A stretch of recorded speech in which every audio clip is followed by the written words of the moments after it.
Salut à tous, je m'appelle Antoine Caron et je suis heureux de vous accueillir sur cette chaîne dédiée à la pêche.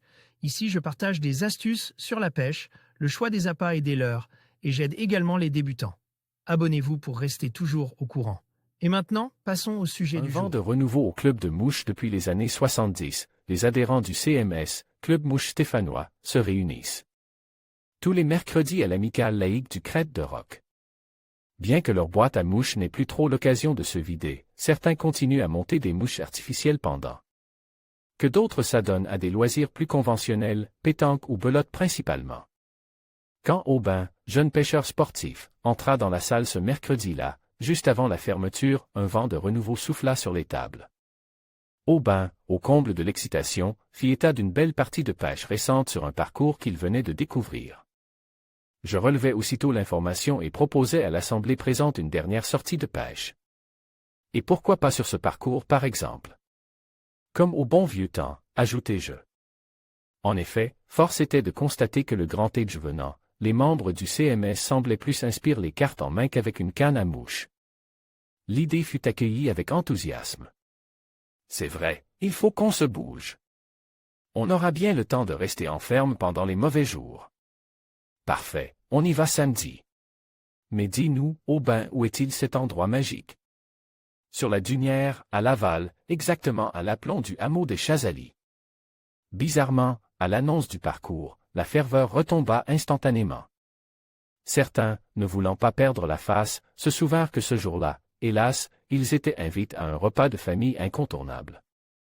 D'autres prétextèrent des obligations et malheureusement, ils ne pourraient pas être de la partie.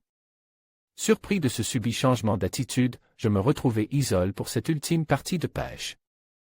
Seul Fernand, jeune retraite mais récent adhérent, accepta de m'accompagner pour découvrir la dunière. Sortir des sentiers battus dès le lendemain, nous voilà partis, Fernand et moi en direction de Laval. Et pour corser cette dernière sortie de l'année, nous avons opté pour un itinéraire sortant des sentiers battus. Moins de fréquentation, plus de poissons. Vieux dicton de pêcheur.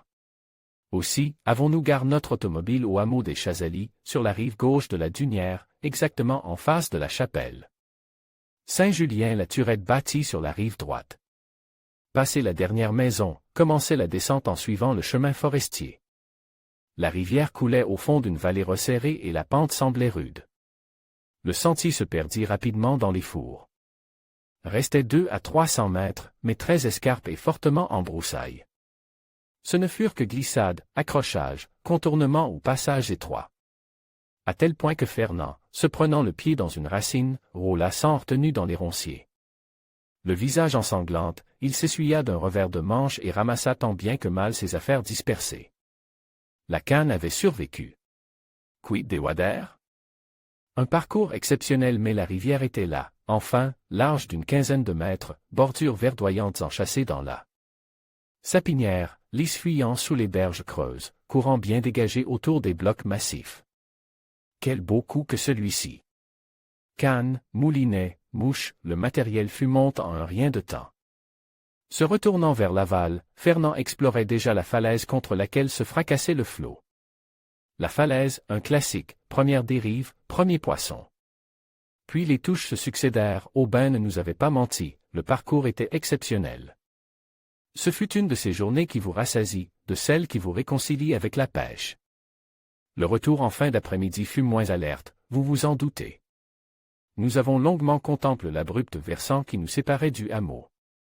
L'heure n'était plus aux glissades ou autres embardées, mais bien plutôt aux tractions et courtes échelles. Suant sang et eau, nous avons franchi les rochers et les escarpements à la force des poignets et des jarrets. Ce fut à mon tour de perdre pied. En escaladant un aplomb rocailleux, la dalle s'effrita. Le dernier geste voulut protéger la canne et je ne pus éviter un gros tronc sèche, le bruit a retenti dans la forêt et je me retrouvai avec un œil poche et une belle bosse sur le front. Le mercredi suivant à la permanence du Club Mouche, tous s'inquiétèrent de nos mines tuméfiées. Fernand et moi restent très évasifs, la fermeture à Laval?